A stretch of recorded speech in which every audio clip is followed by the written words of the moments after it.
At a high-end bank in downtown Chicago, a black man steps up to the counter for a routine withdrawal, but the teller barely glances at him before pushing his ID aside, her tone sharp and dismissive. Moments later, security is called, and he's dragged out like a criminal while white customers walk out with stacks of cash, no questions asked. What the bank doesn't know is that they've just thrown out the wrong man. When his true identity is revealed, he'll show them who really holds the power here. Marcus Bennett stepped into the Bennett Financial branch at exactly 9 a.m. The glass doors parted smoothly, allowing the crisp morning air to follow him inside. Sunlight streamed through the floor-to-ceiling windows, casting sharp, golden reflections on the polished tile floors. The bank was alive with the quiet hum of business employees in tailored suits moved briskly behind the counters, clients stood in neat rows waiting for their transactions, and the soft chime of the service bell rang at regular intervals. It was a well-oiled machine, just the way Marcus had envisioned when he built this institution from the ground up. Yet today he wasn't here as the CEO. No meetings, no press conferences, no high-profile deals. Just a routine withdrawal, $15,000 from his personal account. Something any customer should be able to do without complication. He wasn't dressed in a custom suit or a designer watch, just a neatly pressed light blue button-down, a pair of khaki pants, and clean sneakers. His presence was unassuming, blending seamlessly into the morning crowd. As he stepped further inside, his sharp eyes caught sight of a man at the counter, middle-aged, white, clad in a charcoal gray blazer. The teller smiled warmly as she counted out neat stacks of cash, handing them over without hesitation. Marcus caught a glimpse of the amount on the transaction slip as the man turned $20,000. The customer pocketed the money, nodded in appreciation, and strolled toward the exit, untouched by scrutiny, unquestioned, unbothered. Marcus exhaled slowly, his jaw tightening for a split second before he unclenched it.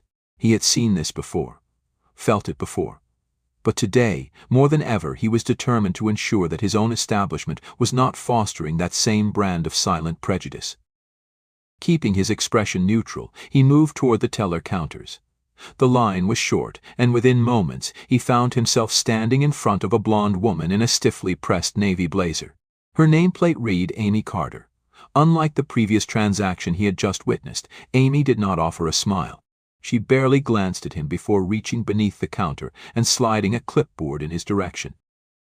"Fill this out," she said flatly, her tone mechanical, detached. No greeting. No pleasantries. Marcus studied her face for a moment before lowering his gaze to the form. Standard withdrawal slip. He had no issue filling it out. Procedures were procedures, but something about her demeanor was off. Still, he maintained his composure, retrieving a pen from his pocket and quickly writing down the required information. Once done, he slid the clipboard back toward her, along with his driver's license. She took the slip, but didn't even glance at the ID. Instead, she took one look at the amount and immediately shoved the form back across the counter. "We can't process this," she said curtly, folding her arms. Marcus frowned, his fingers brushing against the rejected form. "Excuse me?" Amy didn't blink. "We don't handle large cash withdrawals like this." His brow furrowed. "I just watched that man walk out with $20,000 in cash." He gestured toward the exit, where the previous customer was now stepping onto the busy sidewalk. "You didn't hesitate for a second with him." Amy's lips pressed into a thin line. "That's different." Marcus leaned slightly forward, his voice calm but firm. "How, exactly?" Amy averted her gaze for the first time, but not out of discomfort, more like irritation. Instead of answering, she turned her head slightly, eyes flicking toward the glass-walled office in the back, where Victoria Sanders, the manager, stood observing. And just like that, Marcus knew. Marcus followed Amy's gaze toward the glass-walled office at the back of the bank, where Victoria Sanders stood, arms crossed, watching the interaction with thinly veiled scrutiny. A woman in her mid-40s, clad in an immaculately tailored suit, she had the sharp, calculating look of someone who had already made up her mind long before she would pretend to consider the facts. The moment their eyes met, she gave a slight nod, almost imperceptible, but it was enough. Amy's posture straightened, her confidence bolstered by the silent approval of her superior. When she turned back to Marcus, there was something colder in her eyes. She exhaled sharply, as if she were already exhausted by the conversation. "I told you," she said, tapping the slip of paper still resting between them. "We can't process this transaction." Marcus inhaled slowly, measured, keeping his patience in check. "And I'm asking you why." Amy didn't answer immediately. Instead, she tapped her manicured nails against the counter in a slow, deliberate rhythm, as if stalling. Finally she sighed, tilting her head. "It's just unusual," she said, her voice carrying that artificial sweetness people used when pretending to be reasonable. "A cash withdrawal this large, it's suspicious." Marcus let the word hang in the air between them, heavy and deliberate. Suspicious. He felt it settle in his chest, in his bones, the way it always did when people like Amy used polite words to mask uglier intentions.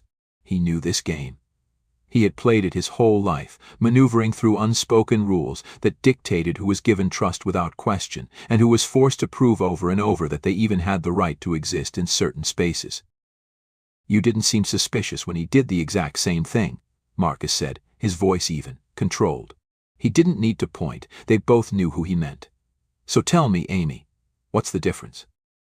A flicker of something flashed in her eyes, a split-second hesitation before she recovered, shaking her head. "Sir, I don't make the rules." Marcus let out a soft, humorless chuckle.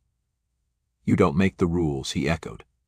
"But you sure as hell know how to apply them selectively." Amy bristled, her lips pressing into a tight, thin line. "I need to get my manager," she said abruptly, her tone clipped. She didn't wait for a response before she turned sharply on her heel and disappeared into the back office. Marcus didn't move.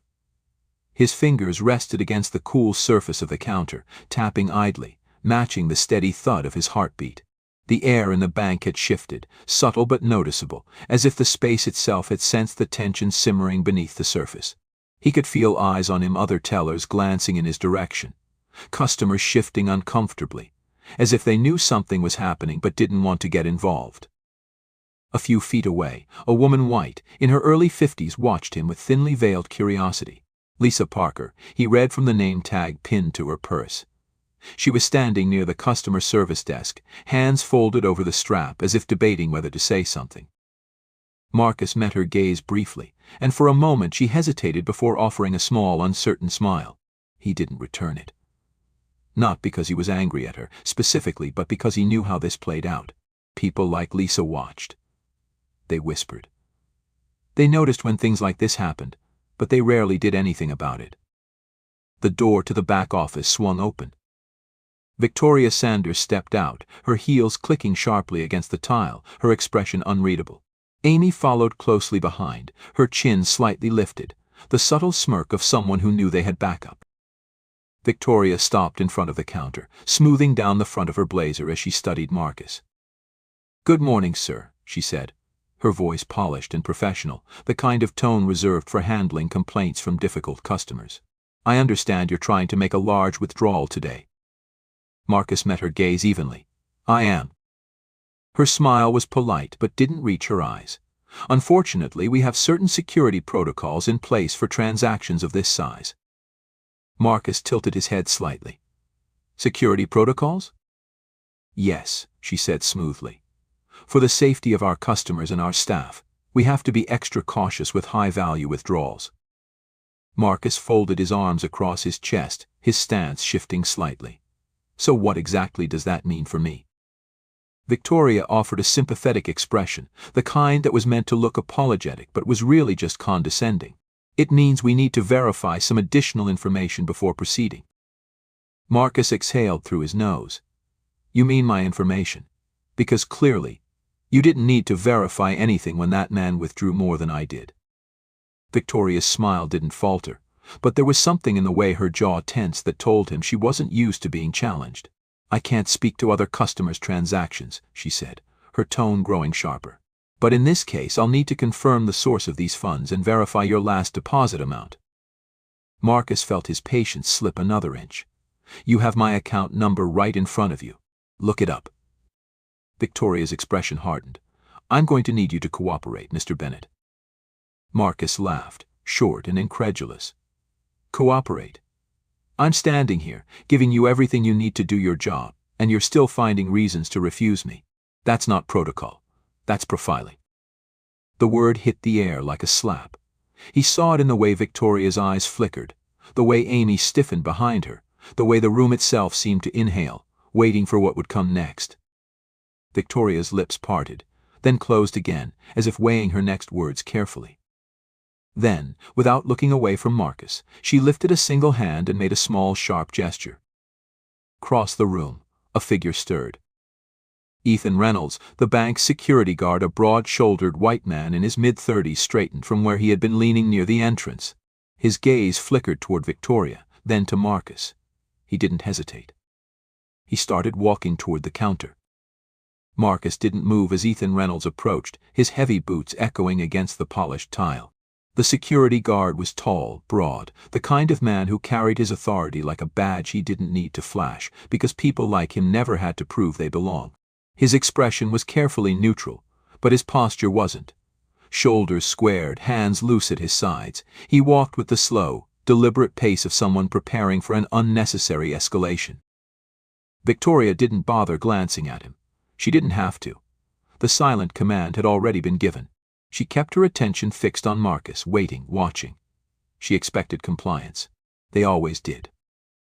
Marcus let out a slow breath, controlled, steady, keeping his expression unreadable even as something hot curled in his chest. He had seen this play out too many times before.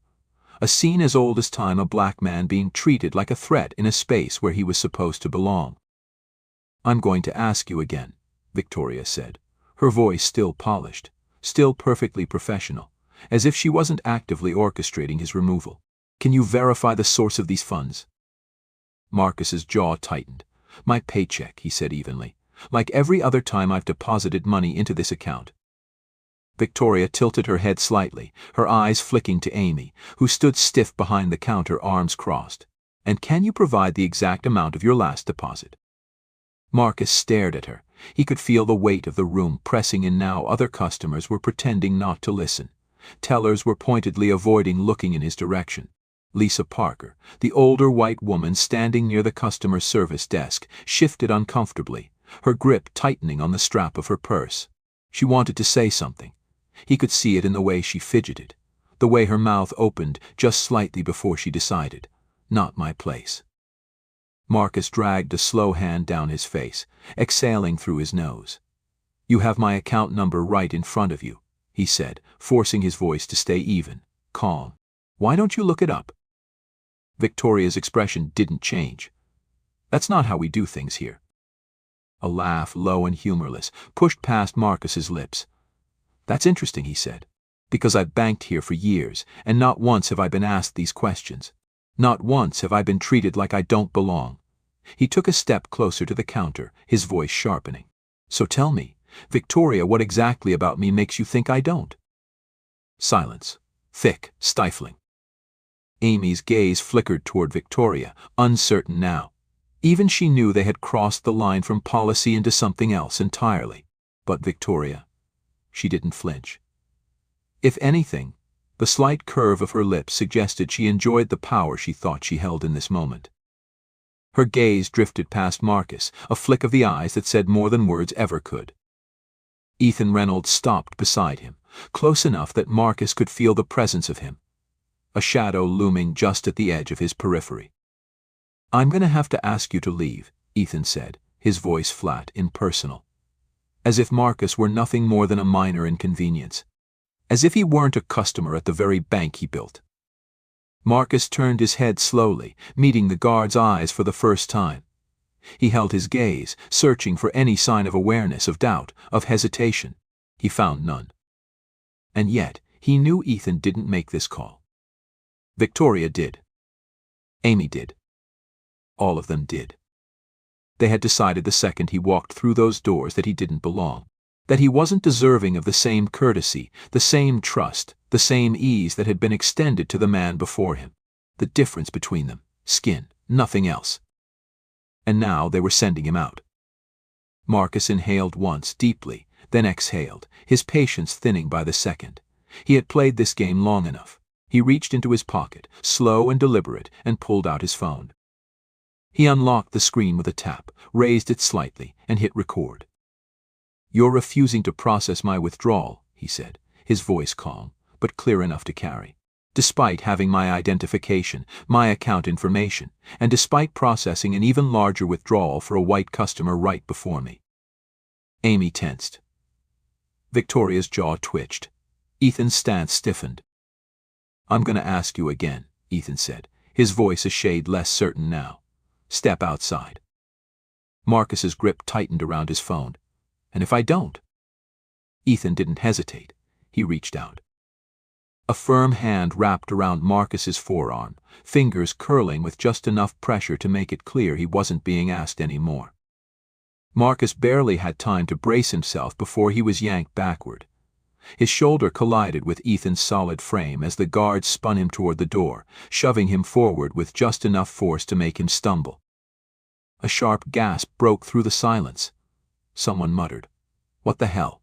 but no one stepped in. His feet barely caught traction before he was shoved again, this time harder, until his back hit the glass door. The impact sent a sharp shock up his spine, but Marcus didn't let it show. He refused to let them see it. The door swung open under the force, and the next thing he knew, he was outside. The cold morning air hit him like a slap. Behind him, Ethan stood in the doorway, arms crossed, looking down at him with impassive disinterest. And then, the final insult. His ID, the very thing they refused to acknowledge, the very thing that proved exactly who he was tossed to the ground at his feet. The small plastic card hit the pavement with a sharp, lifeless clatter. Something burned in Marcus's chest, something hot and raw, something dangerously close to the line between contained rage and outright fury. But before he could move, before he could reach down, a shadow passed over him. A second security guard, Jamal Brooks, black, mid-30s, tired in a way that had nothing to do with physical exhaustion, stepped forward.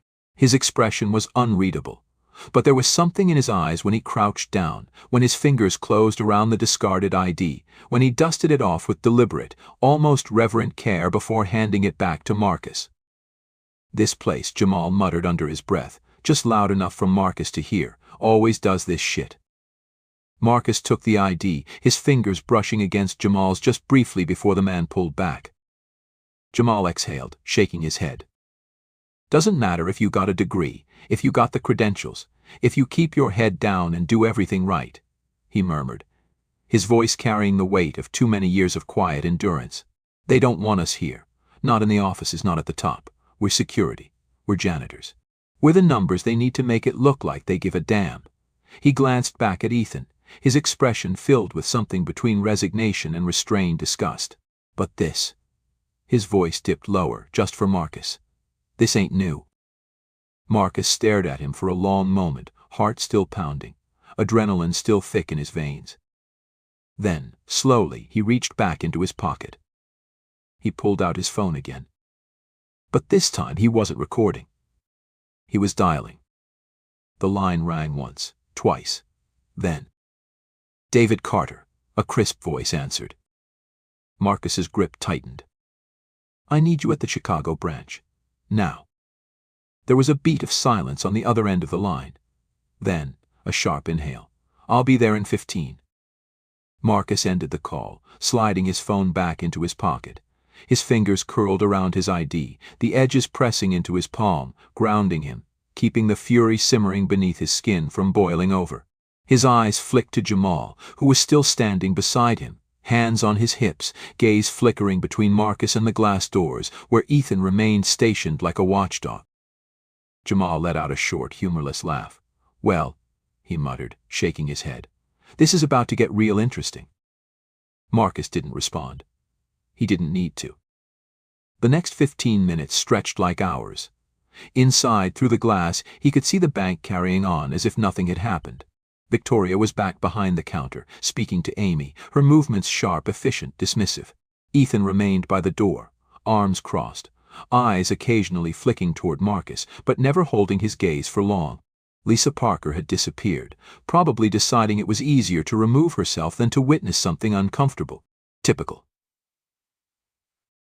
Then, finally, a sleek black car pulled up to the curb.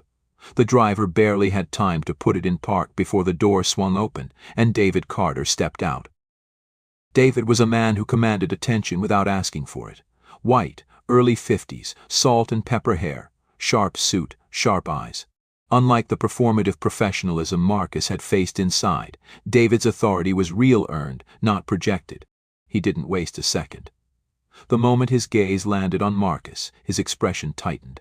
Then he was moving.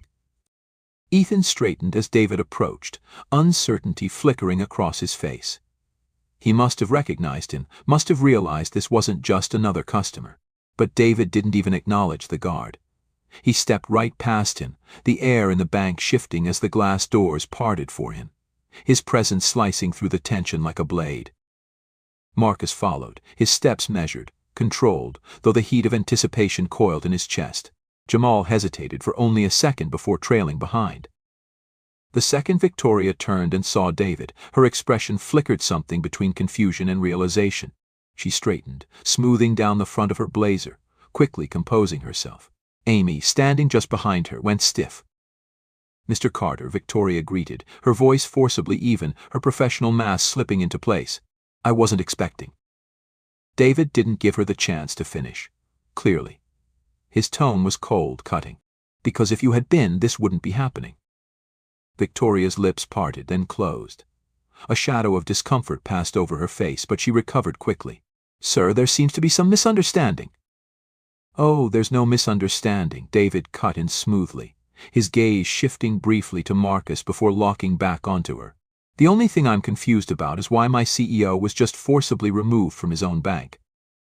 A dead silence fell over the room. Amy visibly paled. Ethan stiffened by the door. Even the tellers who had been pretending not to listen froze mid-transaction. Victoria blinked, then blinked again. For the first time, her perfectly composed expression faltered. Her mouth opened, a second too late. "I." "Save it," David said, voice like steel. His gaze flicked to Amy. "You refused his transaction." Amy's throat bobbed. I was just following protocol." "Protocol?" David echoed, his tone edged with disbelief. He let the word settle, let it stretch into the silence. "Is that what we're calling blatant racial profiling now?" Amy's mouth opened and closed, but no words came out. David didn't wait for an answer. His attention snapped back to Victoria. "Tell me, Victoria," he said. Slow, deliberate, measured. "Did you even check his account before you decided he wasn't qualified to access his own money?" Victoria inhaled sharply, her composure finally cracking. "Sir, I." "Yes or no?" David's voice was quiet, lethal. Victoria hesitated, just for a fraction of a second, but it was enough. David exhaled through his nose, a slow, calculated breath. Then he looked around the room at Amy, at Ethan, at the tellers who had watched and said nothing. He let the silence stretch, let it smother them under the weight of what had just been exposed. Then, finally, "You're done here," he said. Victoria went rigid. "Sir." Effective immediately, David continued, as if she hadn't spoken. "And if I find out this kind of treatment has been happening to other customers," his gaze flicked to Ethan, "or if any employee under my leadership thinks they can use their position to enforce their own biases," he let the sentence hang, unfinished, the threat embedded in the silence. "You won't just lose your job. You'll answer for it legally." Ethan had the decency to look away. Victoria's face flushed deep red, a stark contrast to the icy confidence she had held just minutes ago. "This is completely unnecessary." "Unnecessary?"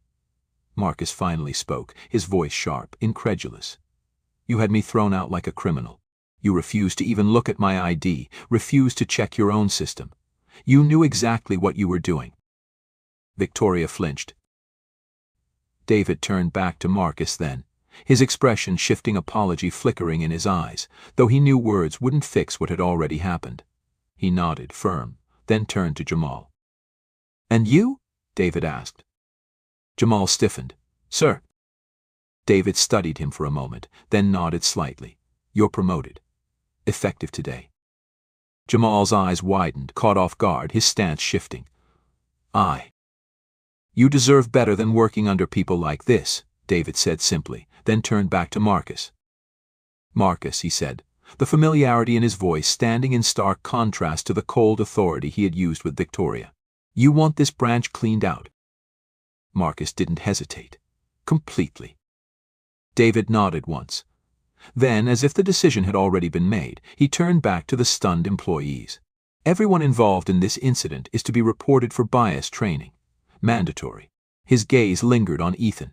That includes security. The weight of his words settled over the room like a final nail in the coffin. Victoria opened her mouth again, but no words came out.